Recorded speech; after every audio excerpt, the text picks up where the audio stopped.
In the first ever on-campus college football playoff game, Indiana will travel to college football's Cathedral to face a hungry and hot Notre Dame team under the Friday night lights at Notre Dame Stadium. By Samaja, inside the 20, inside the 10, he's going in! Notre Dame has scored! Go! You will be that driving force to motivate those coaches and those players to beat Southern Cal. Notre Dame is relevant again. The 20, the 10, fire, rocket, touchdown! Notre Dame is number one. It's a game of who's going to flinch first. We know that isn't going to be Notre Dame. Hello, everybody. I'm Landon Traylor with John Richards and Logan Traylor. Notre Dame is set to take on IU in the college football playoff first round on Friday night. First off, before we get into this matchup, we want to announce that Marcus Freeman has been extended to a 4-year contract with the University of Notre Dame. JR, it is so good to have stability in this program. Yeah, it really is. Congratulations to Coach Freeman. Let's hope he can retain as much of his staff as he can. And, you know, I like the timing with this. We have two coaches in this game who are hot commodities. They've been retained by both schools. They've been compensated fairly. You know, let's hope that this springboards our boys to play even better and harder for Coach Freeman. They love him. The school loves him. We love him. Let's go. Yeah. We're locked in. Stability, recruiting. I believe I read this morning that Notre Dame is the only playoff team, I think, or bowl eligible team that has not had a player enter the transfer portal during bowl season. You are correct. Logan, So, good job. Logan Freeman extended shows a lot about our program and where it's at. Yeah, no, for sure. Gonna piggyback off of JR. Congratulations to him. It's a huge testament to what he's been able to do in his first 3 years as he continues to learn the ropes, if you will. Yeah. So exciting news, but we got a championship to compete for. So let's not lose sight of that. Like the timing, though, for sure. Yeah, right. You could make it. Go ahead, JR. It's, it is good timing, but if you lose this football game, you know what people are going to start saying. Yeah. Right. So, the pressure's still there. Can't relax. Absolutely. Foot on the gas. And again, I'm worried about this game, you guys. A lot of people aren't, but I am. Interesting. You could argue that Marcus Freeman is one win away from being better than Brian Kelly already. Brian Kelly was 0-2 in the college football playoff. Marcus Freeman would be 1-0 if he wins this matchup on Friday. With that being said, in terms of the Indiana Hoosiers, yes, folks, they have a football team. Their fans might not know it. They have not knew it for the last 87 years. They know it now. They are really starting to get under my skin. JR, thoughts on this matchup on Friday night? Well, first off, the weather looks very December-ish, correct? Am I seeing? Yeah. Gonna be 20 degrees at kickoff. Lake effect snow showers, winds coming in out of the north. Yeah. Look, has Indiana played anybody? They've played some decent teams along the way. Do they have any signature wins? Maybe not. Do they have a signature loss, if you want to call it that? Sure. With that said, they've steamrolled everybody that they have played, that they have supposed to beat. And in that game against Ohio State, and we know this well, they were in that game at halftime. They kind of self-imploded. They beat themselves. I would attest that if they played again, that game wouldn't play out the way that it did. And I'm afraid that from those lessons, because their coach, who I have a ton of respect for, I love Sig. And for our, you guys know me, I went to Indiana. Mm-hmm. He might have the upper hand here. If I'm comparing Signetti straight up to Freeman, again, I go back to he's been in this format before. He understands playoff football and in the bracket and getting on the team prepared and going on the road and being an underdog, all of that. The line is still what, 8.5? Something like that, yeah. I do not expect Indiana to self implode and do the things that they did against Ohio State this time around coming to Notre Dame. That's not to say that they don't have holes, because their offensive line, they've been kind of plugging the holes there. Ohio State exposed some flaws. Their Indiana's special teams in its entire history of football has been god awful in the most critical moments. Any IU fan that follows the team knows that. Both teams are kind of iffy there in certain areas of special teams. We don't have any kicking. They've got their issues. Mm-hmm. This is going to be a really tough game. And both teams have had, over a week to prepare. I don't want to give away my pick here. And I'm not really sure where I'm going with this little soliloquy that I've delivered. But this is going to be a much more difficult game than I think people expect. And just because Indiana hasn't done anything relative to their football program since like 1969 when they went to the Rose Bowl, really, they haven't. I think you can throw all that out the window. Maybe they come into South Bend and, they start hearing the ghosts and the weather plays a little bit of an issue. But they're going to travel. There's going to be some red in that stadium, you guys, just simply because of the location of the game and the proximity to the two schools.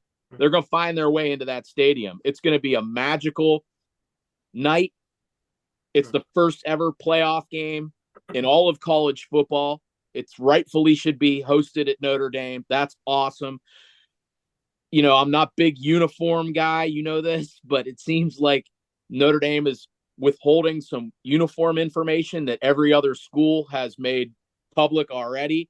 I'm super excited for that. I'm a little disappointed I do have a game that night though, and I'll miss the start of it. So yeah, that's where I'm at. This is going to be a great game. To your uniform point, if we come out in anything except blue and gold, I will be very, very, very, very displeased with the Fighting Irish. Logan, thoughts on this matchup on Friday night? Unexpected matchup at the beginning of the year. Why would you be displeased? Because it is a college football playoff game. The nation is watching. Notre Dame is blue and gold. Blue tops, gold pants, gold tops, or gold lids. That's all Notre Dame needs to be. For a playoff game, we don't need to be coming out in white pants, green jerseys, blue. Would you be okay with names on the back? Yes, I'd be okay with names on the back for the postseason. It is the postseason. We've always done that in the bowl game, playoff game. So yes, I would be good with that. Absolutely. All right, Logan, thoughts on this matchup? To JR's point, I think that, both teams have, one, had a good year, but two, like, it could be a good game. And the thing that really, when you sit back and you look at it, we lost to Northern Illinois. Illinois or Indiana lost to Ohio State on the road in the shoe. Yes. Beat Michigan, who just beat Ohio State in the big game. Yeah. When you look at it, I don't know, for 60 minutes of this game, I don't know how IU can compete for that long. And here's why. I think that Notre Dame will be the best team they've played all year. My objective friends can kiss my ass in the comments, but IU has not seen an offensive line that is so complete in which ours has become. Mm-hmm. They haven't seen our front seven, even though it's been banged up. But now you get guys like Howard Cross back. it's a different task that Signetti can't can't overcome. Coaching itself can't overcome. Um, I think we're overvaluing Sig, Clear your and throat, please. I think we're overvaluing Sig as well. So, Hmm. this game to me is just not, it shouldn't be a game from a Notre Dame perspective. Um, we should take care of business per usual. But again, I don't think it's another game. It's not about them, it's more about us. I agree with that statement. Generally speaking, we cream should rise to the top here. Look, if you look at our players, our roster in its entirety compared to their roster in its entirety, they're playing with Indiana two-star, one-star recruits with all of the Sig guys who he brought in, which is a significant portion, right? 24, 25 Right. guys. And those guys were not highly recruited as well, but they were developed under him and they've been turned into sort of finished products. You look at Rourke. He comes from the MAC. I don't want to miss the fact that Sunseri has accepted the quarterback coach. He's left, gone to UCLA to be their OC. That's an important thing too. But if you also look at those guys who he brought in relative to some of our guys, our guys, they're seasoned now because they've experienced the season. But some of these Indiana guys, they're fifth-year players, and they've been in college playing college football for a lot longer compared to maybe the bulk of our guys who, maybe they're more talented and more skilled, but they're also not. There's a lot of difference between an 18, 19-year-old and a 22 and a 23-year-old. Mm-hmm. Physically, mentally, experience-wise, I do think there's something to that and to the development that Sig has put into his guys and kind of, injected into their program. Mm-hmm. I think he is a good enough coach, like Logan says. I think he can scheme his way to stay in the game. But, that's just assuming that they play as well as they possibly can. And maybe we trip up and stub our toe somewhere along the way and we kind of help them out and keep them around. All things being equal, we probably win this game by 10, 12 points, but we've never been here. They've never been here. I'm not so confident in just saying this is going to be an Indiana win. At the end of the day, I'm going to be happy probably either way because, I went to Indiana. If they move on, I still got a rooting interest. But I do think that there is some concern with IU that really doesn't have anything to do with their roster makeup. You've seen us kind of play down to our opponents at times. And, Rourke, he's from Ohio. I don't want to bang the drum, Landon. I'm sorry, but we struggled with a MAC team. We played Miami of Ohio tough, but this guy's probably going to be drafted. He's probably going to go 4th, 5th round. He can throw the football. He's got decent enough legs where we're going to have to play him honest. They've got a ton of skill on the outside, and their defense is vastly underrated. I think that's maybe the best side of the football for Indiana. They got a really good defensive line that's going to try to stop our run. It's going to be it's not going to be an easy game, you guys, and the weather might neutralize some of that skill between the two teams. I don't know. I'll be honest with you. I have not made a decision on my pick. And I haven't even really given any thought to keys of the games. Well, you got about 5 minutes to think about that and 10 minutes for your picks here. Indiana is 11-1 on the year. It is the best season in Indiana football history. They open up with a 31-7 victory over Florida International, who has a losing record. They would then beat Western Illinois 77-3, who has a losing record. They would dominate UCLA on the road 42-13. They would beat Charlotte 52-14 at home. They would beat Maryland 42-28 and then travel to Northwestern, the mistake on the lake, 41-24. They would beat the Wildcats. They would then hammer Nebraska 56-7 before taking on Washington and winning it 31-17.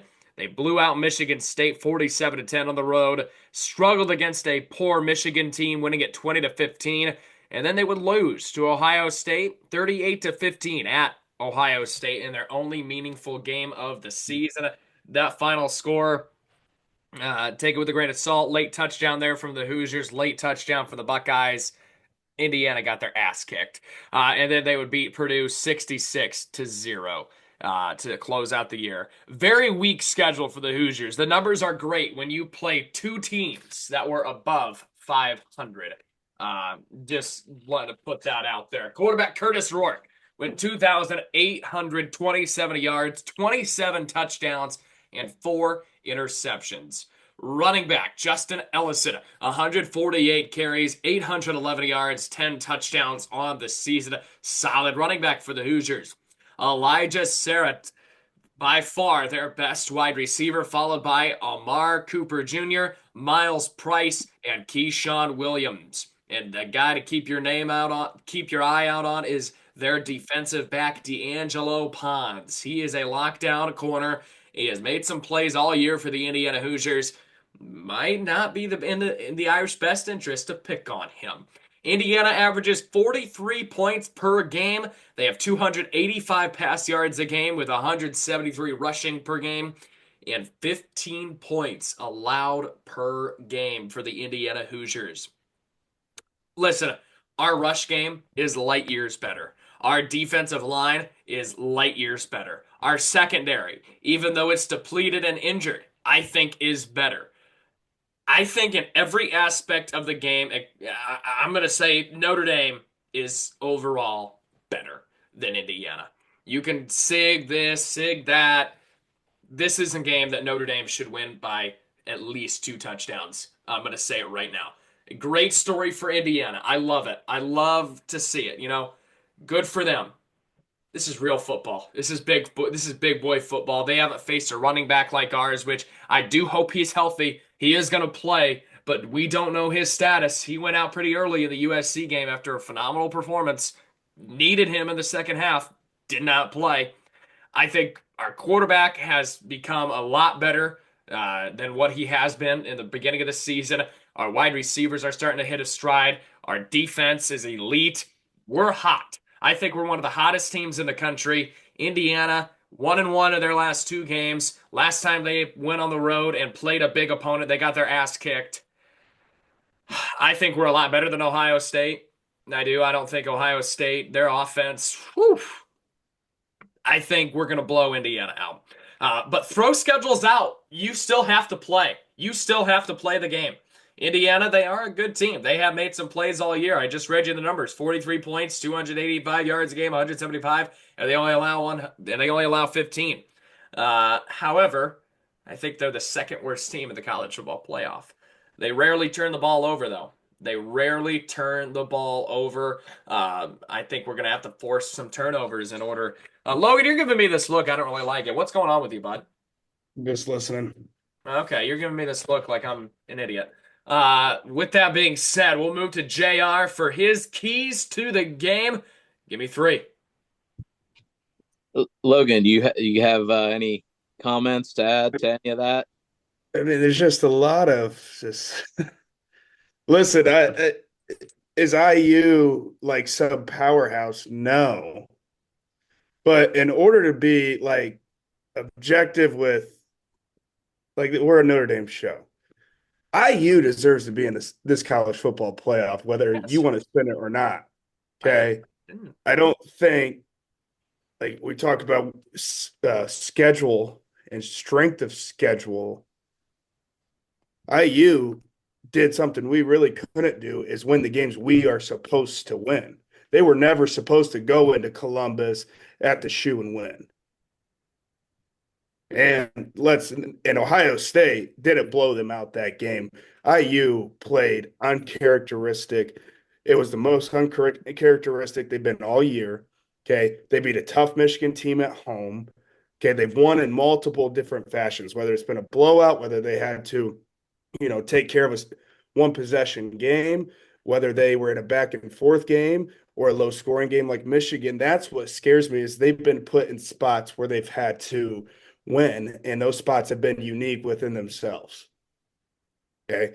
They have a really good running attack or running defense. So here's the thing with you try to validate Sig and Freeman here, like, is Freeman going to shy away because statistically IU looks really good defensively against the run? Like, I think that's more of less what we should be talking about. Now, do I think on paper Notre Dame should win this game by 14 points? I would probably say so. Like, I think we're 14 points better. But the story is IU, going 11-1, that was never supposed to happen on paper. No matter how bad Michigan was this year, that IU was never supposed to win that game at home. IU was never supposed to go to Ohio State and compete. They did. They did. And then they beat the Big Ten teams that they needed to take care of business against. Mm-hmm. Yes, they did. Everything you said was factual. I didn't say anything to. Yeah, yes, I agree with all of that. My three keys,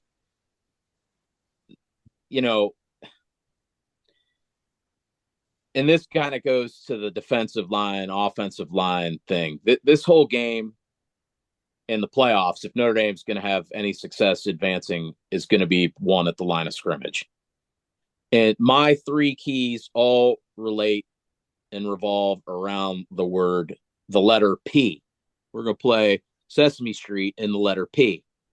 The first one is pressure. Whoever gets the most pressure on the quarterback is going to win this game. Okay. The next P is protect. Whoever can protect their quarterback better is going to win this game. Now, Landon's probably going to disagree with this. I think running the ball may be tough sledding, just straight up us against them, their D-line against our rushing attack. I think Riley Leonard is going to be somebody who's going to have to tilt the scale there because he's an extra set of legs that's going to have to keep their defense honest that they didn't have to worry about with, Will Howard or even, when they played Michigan, they were so one-dimensional. They didn't have to worry about passing. They could just blast through them. The other P is pass because I'm going to kind of give the rushing game a little bit of a wash. I'm going to give Indiana maybe a little bit too much respect in that aspect. But let's say the weather's bad and neither team is being able to run the ball. We're going to have to make some plays passing the ball. And again, they're skill guys, they're wide receivers. They make plays, man. They've made plays all year long. Can we make a couple of plays here and there to put some points on the board? So pressure, protection, and we got to pass the ball. Those are my three. 3 Ps, the three P combo, the 3P combo. Go ahead, Logan. Keys to the game on Friday night. I think it's what they've been all year. Start fast, value the ball, and be confident in what got you there. I think this could be a trap game in terms of you could think of Freeman overcoaching this game or even Signetti overcoaching this game. I think you got to be true to who you are and what got you in this point. So starting fast has been a key for us all year. Against the Hoosiers, we got to start fast, whether we get the ball first, whether we got to get a stop first, have to take care of the ball. Okay. It's a IU team that takes care of the ball. So we have to do that as well. And then confidence, have confidence in your guys to make plays, have trust in your guys to make plays in a big time game. And I feel like we've been able to develop that, the last 3 to 4 games of the year. And I think that's what's got us here. So hopefully, given the spot, we continue to, have that confidence and trust in our guys. Yeah. My 3 keys to the game. I don't think we can get behind to this ball game. I don't like Indiana. having a lead and having to play from behind. Indiana is pretty good at protecting a lead. I will say that. They don't turn the ball over. They don't make mistakes or they have the lead. We got to pressure Rourke all night long. Going off of JR, pressure him. I don't think he's seen it. Again, he hasn't seen a defensive line like Notre Dame's. That's just a fact.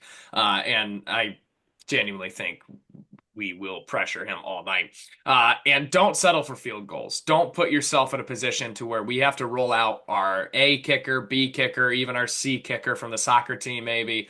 Don't settle for field goals. The winds are going to be brutal. It's going to be windy. It's going to be 28 degrees, but feel like 20. It's going to be cold. Kicking game might play a factor. Don't settle for field goals. Put the damn ball in the end zone when you have the opportunity.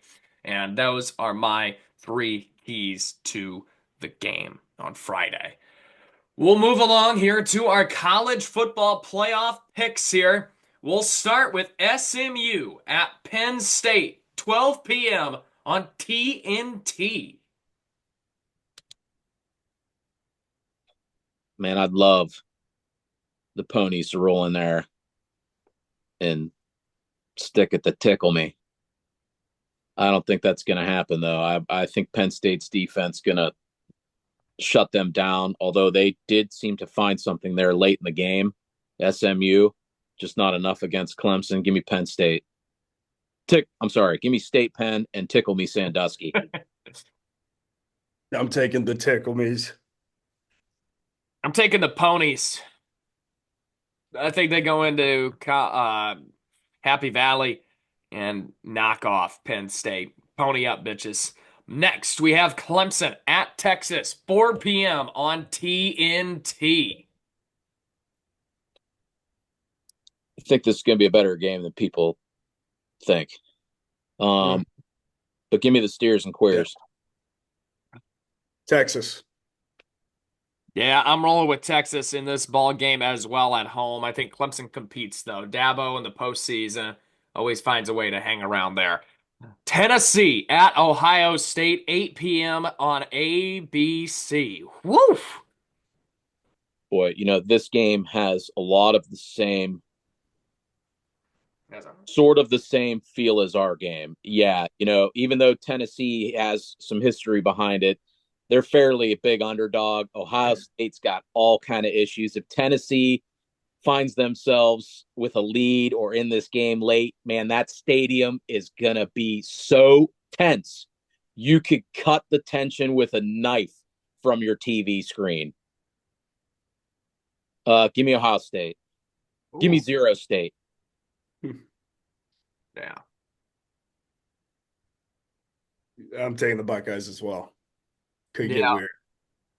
Ohio State at home, man. Listen, Tennessee. Both of these offenses are weird. Both of these offenses are not what I expected them to be. Oh my God! Give me Rocky Top on the road to knock off Ohio State in the shoe. I think it's going to be a low-scoring defensive matchup, kind of like that Michigan game, but a little bit more high-scoring than that because that was just an awful football game. Give me Tennessee in the shoe. If I can say one thing back to this game, you better get Ohio State out now. I'm gonna say that because if they win this game, they might make it all the way to the championship. Yep. They'd have to rematch Oregon, you think? Oh, man. It'll be interesting. It'll be interesting for sure. Indiana at Notre Dame, Friday night, 8 p.m. on ABC. JR, you need a little time to think about this one. We'll move to Logan first. I don't. And just so that there's full disclosure and I'm not catching any heat, just you can go to Logan. I guess you could go to Logan first while I kind of get prepared with some props here. Oh, God. He's going to pull out his degree? All right, go ahead. Go ahead, Logan. Oh, God, Friday night in South Bend. Oh, boy. This is going to be fun. I have Notre Dame 41. Whoa. Indiana 17. Holy hell. Wow. Interesting. All right, JR. Do we have Dylan's picks? No, we do not. We do not. Do you have Dylan's picks for the bowl games? I do not. He is eliminated from those. So anybody who knows me knows that I love basketball, and I went to Indiana because I love basketball. I had Bobby Knight as a professor, and I'm a really big IU guy. I went to Logan and Landon's uncle is arguably my best friend. I lived in Bloomington for a really long time. I'm a huge IU fan. Okay, but I was born into Notre Dame. I've been to maybe 4 or 5 Indiana football games, and I literally lived directly across the street. It's true. I've For seen the 3 house. Yeah. I literally lived directly across the street. Anyone who knows the porch, I lived there for a couple years.